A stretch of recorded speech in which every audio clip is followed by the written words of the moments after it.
How many eggs can you have in a day before you're at risk of a heart attack? Let's find out now. Hey guys, my name is Michelle, Anita, Sarah, Julia, Peyton, Talia, Jazz, Marquita. I'm a physique. Product. Period. You love to see. Y'all already know what this is. It is Dr.Trehunna from Physique. And I don't know why this old age myth is still going around, but a lot of people think you having eggs is going to raise your cholesterol and now you're going to just pass out and die with a heart attack.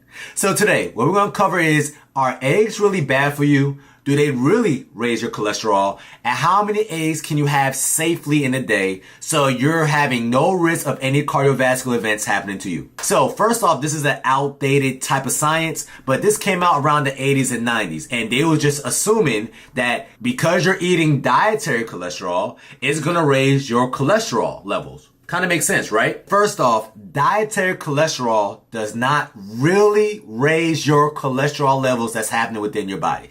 It's going to be very, very minute. So there's studies that show that, let's say somebody that's eating 2 to 3 eggs in a day, their serum cholesterol is only going to raise about 10 megs per deciliter. That's not a lot. That's like the difference between you having $1 and $1.05. It's not really doing anything in the grand scheme of things. So dietary cholesterol is not going to really convert into your serum cholesterol. Dietary cholesterol that you're eating is not the reason why your cholesterol is being raised. The reason why your cholesterol is being raised based off your overall diet and how hard your liver is working. When you're not giving your body a lot of cholesterol coming from an outside source, guess what? Your body or your liver is just going to produce cholesterol endogenously.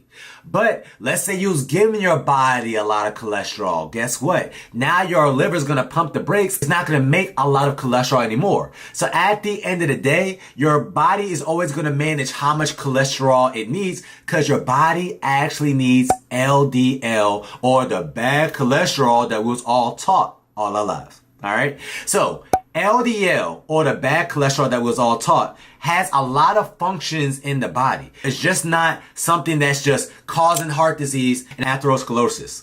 LDL stands for low density lipoprotein. And what this is a carrier that's going to transport cholesterol and triglycerides to your cells. Why is that important? This LDL molecule, or bad cholesterol, is a part of your immune system. It can actually help your adaptive immune system to fight out the bacteria and the pathogens. Also, cholesterol is a precursor for vitamin D. It also is a component of your cell membrane. It is a precursor for majority of your steroid hormones, such as pregnenolone or estrogen, testosterone, progesterone, etc. Lastly, it actually repairs your body. So believe it or not, LDL is just not floating around in your body and causing heart disease. It's when your body is metabolically unhealthy. That's when you start to be at risk for heart disease, because this is the main thing that's transporting triglycerides and cholesterol around your arteries and vessels. So HDL, which stands for the good cholesterol, or high density lipoprotein, it doesn't go through your arteries and vessels. It's actually taking cholesterol and taking it back to the liver. The LDL is the thing that's actually being transported out the liver and is going in through your arteries and vessels, etc., and actually trying to repair your body. But if there's a lot of junk or debris inside your arteries, that's when you start to have some form of plaquing. Long story short, all right? So do not be afraid of LDL. And if you're African American, believe it or not, our LDL actually runs higher than any other ethnic group. And this is not a bad thing, because believe it or not, there's studies that show that people who got a higher LDL, keyword, and they are metabolically healthy, right? They're not overweight or they're not obese. They don't got a high hip to waist ratio. They have lower triglycerides, which means you don't got a lot of body fat on your body. You don't got a high HbA1c. These people actually has a lesser risk of infections, which means what? You're not going to get sick as often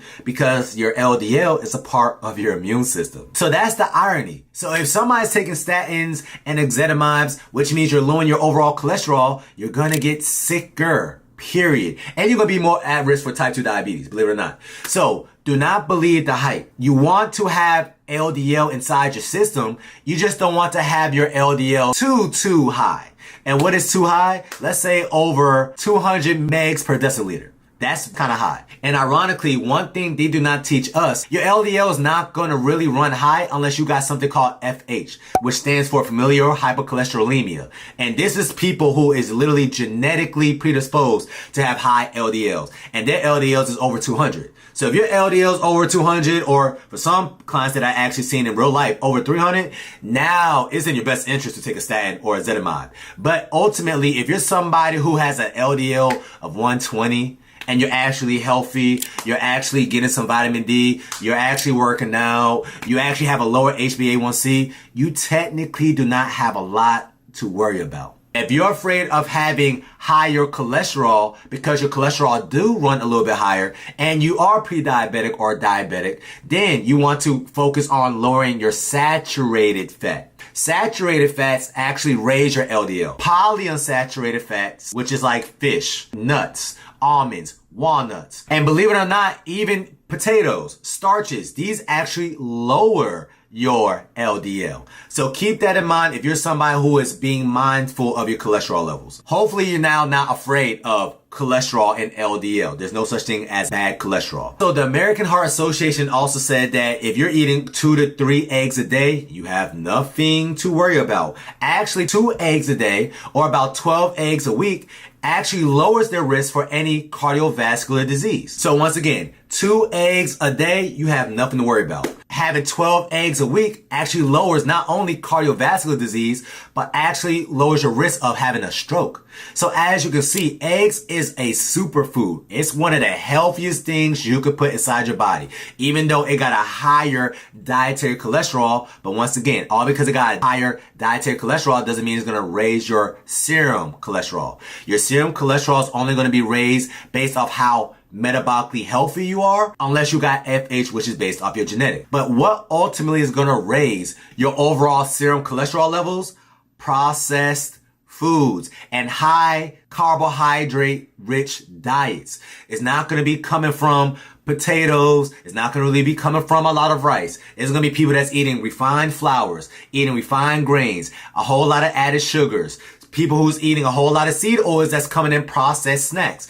These are the people that's going to be at risk for a cardiovascular event only because they're not metabolically well. So one thing I want you to keep in mind, correlation doesn't mean causation. What does that mean? You've probably seen studies or a headline before that says red meat causes cancer, right? Or eggs can cause heart disease, right? But these are actual headlines, and these are based off epidemiological studies, which means what? I sent you a survey. Let's say you just so happen to be on My 600-Pound Life, and I ask you, what do you eat? And you say, oh, I eat eggs. And then I ask, do you have any diseases? And then you say, oh yeah, I got heart disease, I'm diabetic, I had a stroke last year, etc. Now they can literally say, oh, eggs causes heart disease, strokes, and diabetes. Just like a study that's came out from the Tufts Campus, a major university just said that Lucky Charms and Frosted Mini Wheats are healthier than eggs. As you can see, that's why a lot of people is up in arms when it comes to nutrition. They don't understand what to eat anymore because you have a lot of cognitive dissonance in this space. Y'all, if it is man-made, do not eat it as much. If it comes from the earth like this and it's not altered at all or processed, have at it. Do not be afraid of these things. Eggs is the healthiest protein you could put in your body. Believe it or not. After that, it's going to be salmon. So do not be afraid of eggs. Oh, by the way, the people who are saying that, oh, eggs is causing heart disease, they forgot to tell you that, oh, they're also having a full stack of pancakes. They're also having Aunt Your Mama syrup, which is high fructose corn syrup.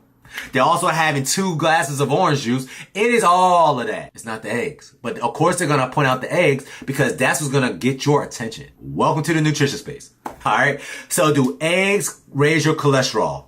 Very, very minute. Do eggs cause people to have a heart attack? No.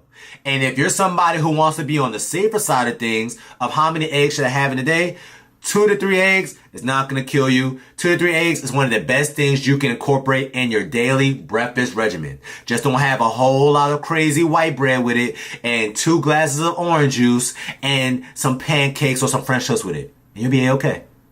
Cool? That's your reset tip of the day. There's gonna be Stay Snatch all the time. No, the summertime. If you want to know the best type of eggs, go ahead and get some Happy Eggs or organic, pasteurized, cage-free eggs like Vital Farms and Happy Eggs are the best eggs in the market. White eggs are cool too, but these ones are a little bit more nutrient dense, a little bit more choline, a little bit more vitamins, etc. Cool? Talk to you soon.